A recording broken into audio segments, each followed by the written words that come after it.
сабағымыз осы тақырыпқа есептер шығару болады. Ол үшін бірінші біз өткен сабақты үй тапсырмасын тексеріп алайық. Кәнекей балалар, көшіңмен бөліс әдісі арқылы бір-бірлерімен дәптерлерінде алмасып, үй тапсырмасын шығарамыз, үй тапсырмасын тексереміз. Бірінші есеп y-тен -5 екен. Балалар, көрейікші, y-тен -5 шықты ма бірінші есеп? Екінші есеп y-тен 4 дейді. Дұрыс па? Ал үшінші есепте y-тен 3. Дұрыс. Төртінші есепте түбірі жоқ. Дұрыс па? Ал олай болса, әркім дәптерін өзі алсын. Ал балалар, олай болса, миға шабуыл әдісі арқылы біз өткен тақырыпты қайталаймыз. Бірінші сұрақ теңдеу дегеніміз не? Кәнекей кім айтар? Бірінші топта Мейрамбек. Белгісіз тек. Мына жаққа қараймыз. Жауаптар бар еді, үш жауаптың ішінде. Қайсысы осы теңдеудің жауабы деп ойлайсыз? Құрамында белгісіз айнымасы бар, тепе теңдік. Ой, молодец. Екінші сұрақ. Ал екінші сұрақ қандай теңдеулер мәндес теңдеулер деп аталады? Екінші топтан Нұрасыл айта ғой. Бірдей теңдеулерді мәндес теңдеулер деп атайды. Жарайсың. Келесі. Үшінші сұрақ. Теңдеудің қандай қасиеттерін білесіңдер? Бірінші топтан Аружан. Егер теңдеудің екі жағында нөлден өзге санға көбейтсе немесе бөлсе теңдеудің түбігі өзгермейді. Жарайсың. Отыра ғой. Біз білеміз иә, теңдеудің тағы қандай қасиеттері бар еді? Мұхаммед-Әлі айта қойшы. Егер теңдеудің екі жағына да бірдей санға қосқанда немесе азайтқанда теңдеудің түбігі өзгермейді. Жақсы, молодец. Ал келесі. Теңдеу түбірі дегеніміз не? Кәнекей Ақмаржан айта ғой. Тура теңдікке айналдыратын айнымалының әрбір мәні теңдеудің түбірі деп аталады. Ал енді келесі сұрақ. Тағы да теңдеуді шешу дегеніміз не еді балдар? Медет, айта қойшы. Теңдеуді шешу дегеніміз оның барлық түбірлері табу немесе түбірі жоқпен дәлелдеу. Келесі. Бір айнымалысы бар сызықтық теңдеулердің қандай шығару алгоритмі қандай? Кәнекей. Бір айнымалысы бар сызықтық теңдеу дегеніміз не еді? Бірінші топтан сұрайық. Шұғыл айта ғой. Бір айнымалысы бар сызықтық теңдеу деп ax қосылған b тең 0 түріндегі теңдеуді айтамыз. Шығару алгоритмі. Мұндағы a, b дегендеріміз не екен? a, b бұлар кез келген сандар. Сызықтық теңдеуді шешу теңдеуді тура теңдікке айналдыратын айнымалылардың мәнін табу. Жарайсыңдар. Отыр. Ал балалар, біз өткен сағатты бір қорытындылап шықтық, иә? Енді кім жылдам әдісі? Кім жылдам әдісі арқылы балалар, біз қазір екі топқа мен екі тест сұрағын беремін. Сендер қолдарына мынау ақ көгершіндерге кім бірінші шығарады осы тест есептерінің ішінен әрқайсысын бір есептен жеке бір есептен шығарасыңдар. Жазып аламыз, бір сұрақтан жазып аламыз. Кім бірінші болады, қол көтерсін.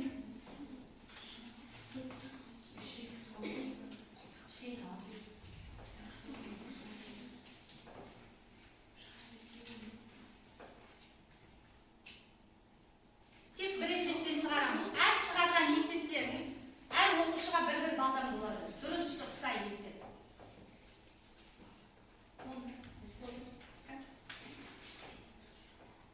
Алдына жаз көзден нешінші себебі? Алдына жаз.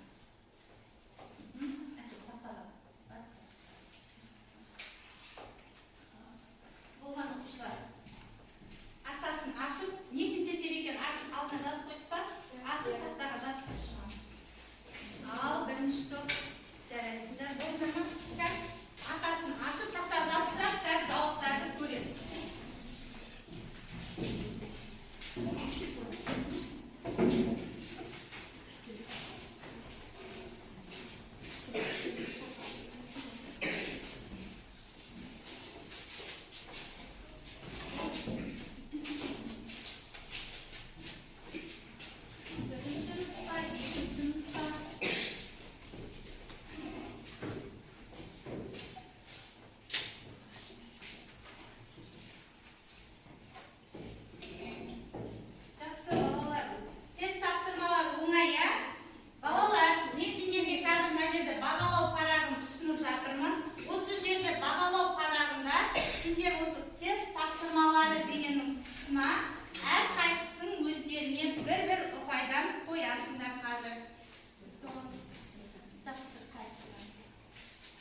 километр, екінші пойыз 56,75 километр қашықтықта тұр.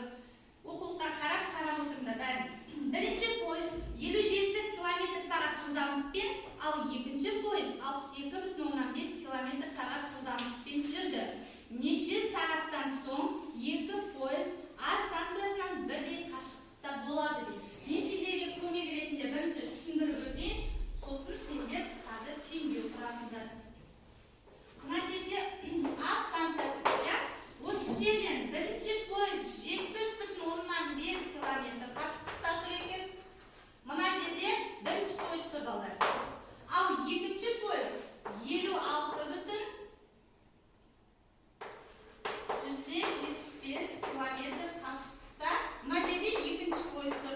Бұлардың бағыты бір-бірінен қарама-қарсы жаққа қарай кетіп бара жатыр. Бұлай қарай кетіп жатыр. Ал енді бізге айтады, бірінші пойыздың жылдамдығы 57 километр сағат екен. Бір сағатта 57 километр жол жүрді. Ал екінші пойыздың жылдамдығы 62,5.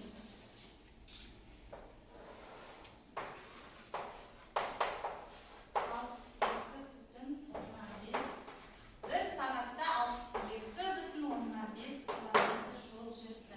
Қараңдар, бірінші пойыздың ара қашықтығы көп болғанымен, оның жылдамдығы аз екен, иә балдар, иә? Ал екінші пойыздың ара қашықтығы аз болғанымен, оның жылдамдығы көп екен. Демек ол бірінші пойызға жетіп алады екен. Түсінікті ма? Екеуі қарама-қарсы кетіп бара жатыр. Бізден сұрап жатқаны, қанша сағаттан кейін мына ара қашықтық бір-біріне тең болады деп сұрапты. Түсінікті ма балдар? Осы есептің бәрін қарап отырыңдар. Осы есептің теңдеуін кім құрса, қазір сол оқушыға 2 балл қойылады дискрипторда. Кәнеки.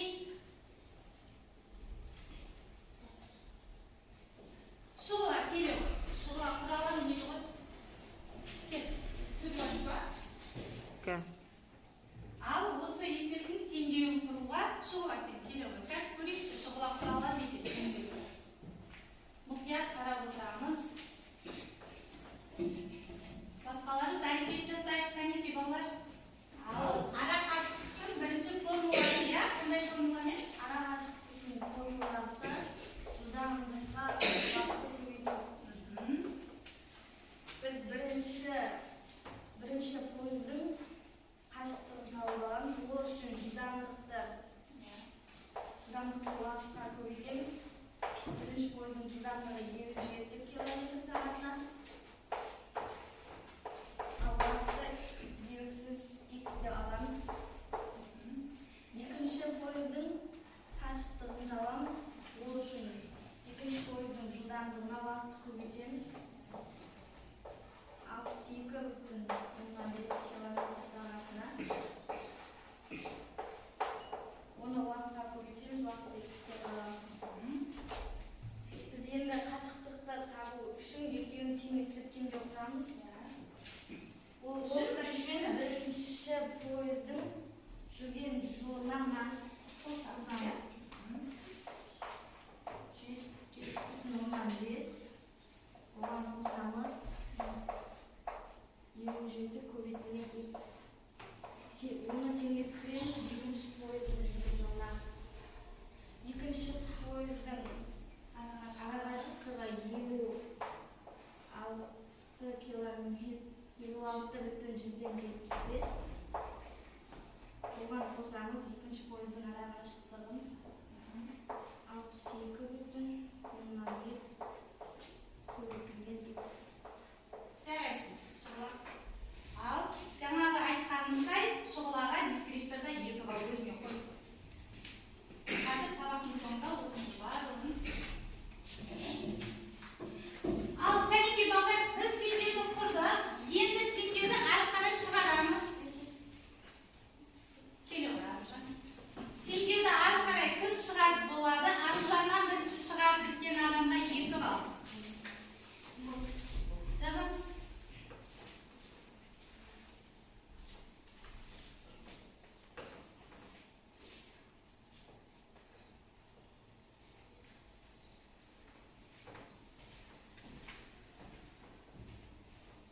Кәнекей дәптерге жазамыз балдар. 22-ге шығарып отқаннан бірінші дәптерге жазыңдар.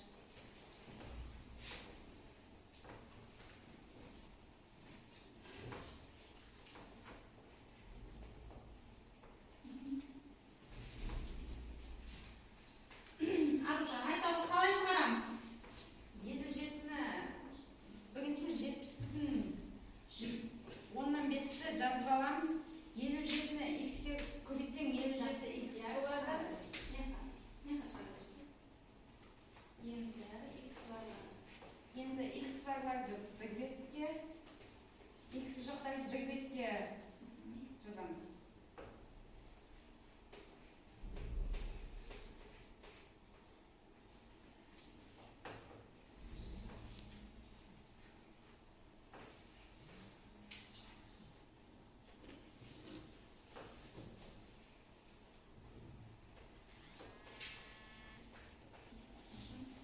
Бұл жерде 57 абсолютін 10-5-тен кіші, сондықтан үлкен саннан кіші санды азайтып, үлкен санның таңбасын қоямыз.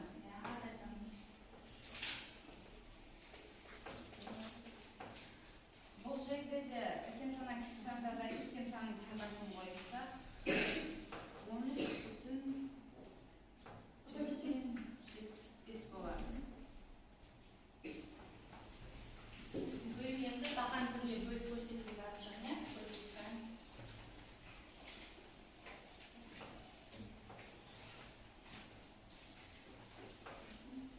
Қалай болды? Болды. Жақсы балдар.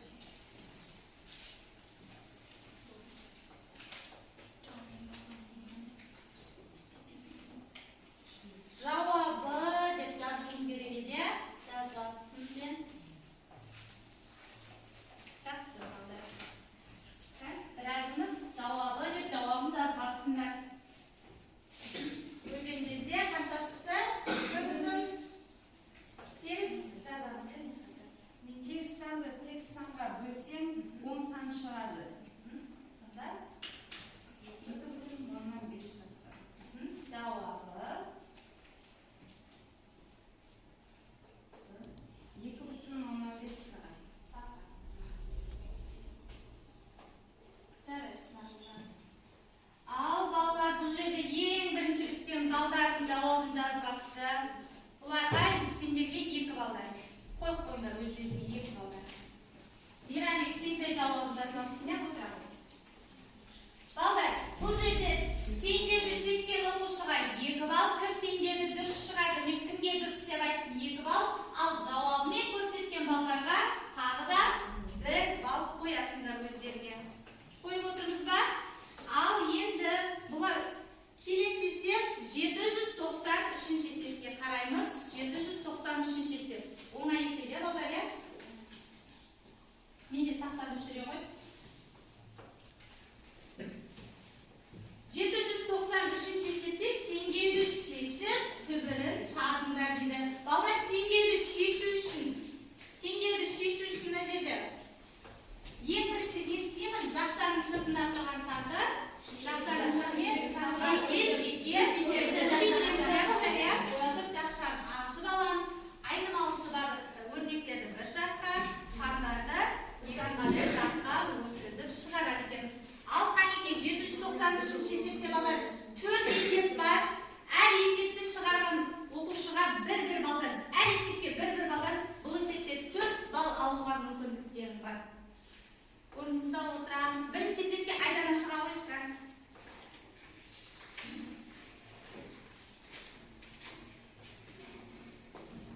Медет екінші есепке келеді. Айдана мен медеттен бұрын бірінші және екінші есепті шығарған оқушыға 1 балдан алады. Тек 1 мен 2-ні айтып жатырмын, иә, қазір? Қазір 1 мен 2-ні шығарайық. 3 пен 4-ті сосын шығарамыз.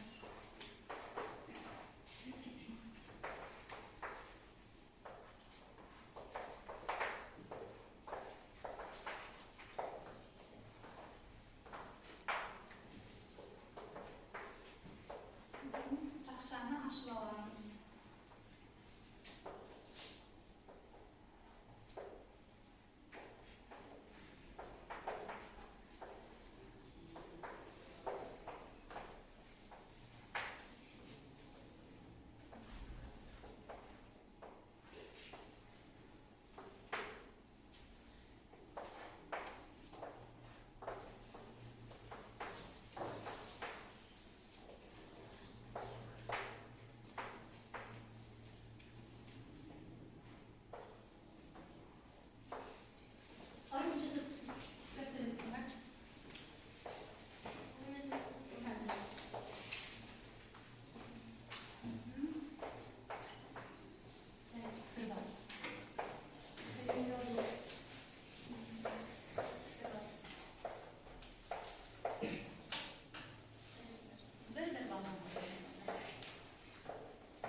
Теріс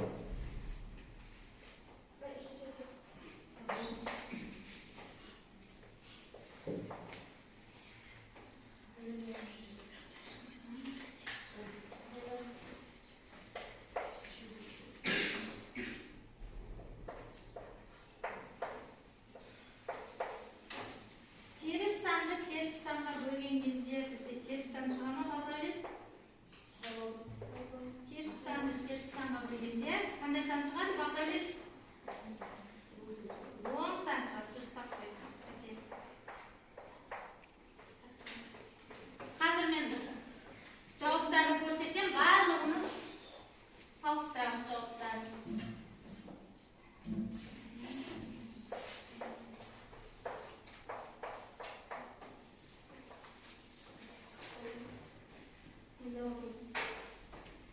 Ал, балдар тақтаға қарайын. Мен де жауаптарын ашайын, иә? Қарайықшы балдар, бірінші есептің жауабы минус 2 пен 5 шығып еді. Қазір 9 пенен 2 шығыпты, иә? Дұрыс екен, иә балдар, иә? Одан бір жарайсыңдар.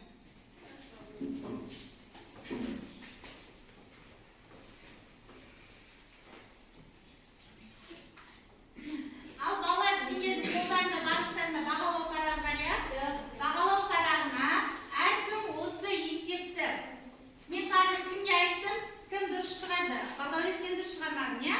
Дұрыс шығарған есептерімізге бір балдар 4 есепке жеке-жеке бал қойып шығыңдар. Әркім өзіне. Кім нешеуін дұрыс шығарды, соған бал қойып шығамыз. Бағалау парағына аты жөнімізді жазып қойдық, иә балдар, иә?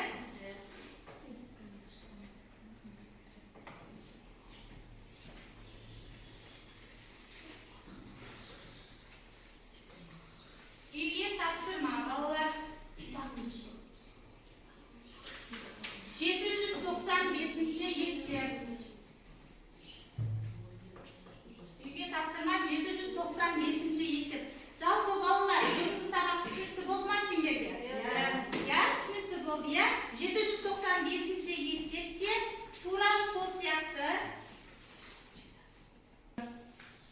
Ал балалар, 795-ші есепке қараймыз. Тура жаңағыдай айнымалысы бар өрнекте сандарды бір теңдіктің сол жағына, ал сандарды екінші жағына өткізіп шығарып келеміз. Оңай есеп, иә балдар, иә? Ал енді балдар, бағалау парағын маған бересіңдер, сосын сабаққа кері байланыс айтамыз. Бір ауыз сөз айтысы арқылы бүгінгі сабақтан қандай ой түйдіңдер, сабақ сендерге қызықты өтті ма? Мен осы бағалау парағына қарап сендерге қазір баға қоямын. Ал кері байланыс. Ал балалар, бүгінгі сабақта кері байланыс беріп өтіңдер. Бүгінгі сабақта біз бір ауыз сөз әдісі арқылы әркім өз ойын айтсын. Қай тапсырма ұнады сендерге? Бүгінгі сабақ түсінікті болды ма? Кәнекей, кім айтады? Аружан айтады.